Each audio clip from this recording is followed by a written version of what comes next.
Hi everyone. இந்த வீடியோவில் நான் லாஸ்ட் வீடியோவில் சொல்லியிருந்த மாதிரி நான் எப்படி என்னோட கிளைண்ட்டை கன்வின்ஸ் பண்ணேன் அண்ட் ஆல்சோ எதனால் அவர் என்ன ட்ரஸ்ட் பண்ணார் அண்ட் மெயினாக ஒரு ஃப்ரீலான்சரை விட 5 டைம்ஸ் அதிகமாக எனக்கு அவர் பே பண்ணுறதுக்கு ரெடியாக இருந்தார். இதனால் இது எல்லாத்தையுமே இந்த வீடியோவில் நம்ம பார்ப்போம்.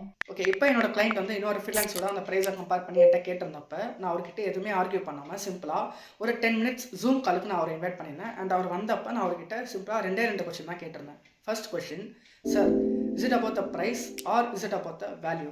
And the second question is, sir what happens after the website goes live? இப்போ அவருக்கு வந்து இந்த ரெண்டு கொஸ்டினுக்குமே எந்த ஒரு ஆன்சருமே இல்லை and he became completely silent.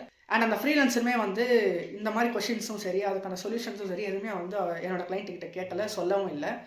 Okay, நான் ஏன் இதை வந்து மெயினாக சொல்கிறேன் அப்படின்னா, ஒரு கிளைண்ட் வந்து வெப்சைட்டாக கன்சிடர் பண்ணி பை பண்ணுறாங்களா அப்படின்னு கேட்டால் இல்லை.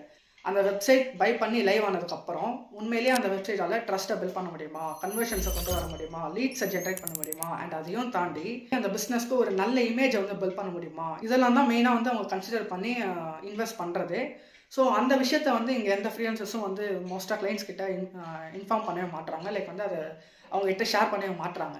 ஸோ இதெல்லாம் நான் வந்து என்னோட கிளைண்ட் கிட்ட சொல்லி புரிய வச்சதுக்கப்புறம் ஹி காட் கன்வின்ஸ். பட் இப்போ கன்வின்ஸ் ஆகிறத தாண்டி இங்கே மெயின் ஃபேக்டராக நான் கன்சிடர் பண்ணுறது என்ன அப்படின்னா ட்ரஸ்ட். அதாவது என்னோட சர்வீஸ் எப்படி மற்ற ஃப்ரீலான்சர்ஸ் அண்ட் டெவலப்பர்ஸை கம்பேர் பண்ணுறப்ப டிஃப்ரெண்ட்டாக இருக்கும் அப்படின்றத நான் அவர்கிட்ட ஷேர் பண்ணேன். இப்போது எக்ஸாம்பிளுக்கு சொல்லணும்னா, நான் என் கிளைண்ட் கிட்ட சொன்னது அப்படியே ஸ்டார்டராக அவங்க கிட்ட சொல்கிறேன். லைக் வந்து இப்போ ஒரு கிளைண்ட் இருக்காங்க அப்படின்னும் போது ஜஸ்ட் வெப்சைட் மட்டும் பில்ட் பண்ணி அதை லைவ் ஆக்கி அப்படியே கொடுக்கறத தாண்டி அவங்கள ஒரு பிராண்டாக பொசிஷன் பண்ணுறது அவங்களுடைய காம்படிட்டர்ஸ் மத்தியில். இதை நான் சொல்லி முடிச்சதுக்கப்புறம் தான் எங்களோட ஹோல் கான்வர்சேஷனே வந்து கம்ப்ளீட்டாக சேஞ்ச் ஆச்சு.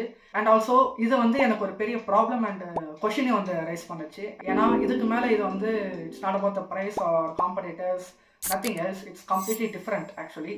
அண்ட் அது என்ன அப்படின்றத நான் வந்து என்னோட நெக்ஸ்ட் வீடியோவில் ஷேர் பண்ணுறேன். ஸோ நெக்ஸ்ட் பார்ட் ரொம்பவே இன்ட்ரெஸ்டிங்காக இருக்கும். ஸோ மறக்காமல் ஃபாலோ பண்ணுறவங்க எல்லாரும் ஃபாலோ பண்ணி வச்சுக்கோங்க. நான் உங்கள் எல்லாரையும் அடுத்த வீடியோவில் பார்க்குறேன். அன்டில் தென் பாய்.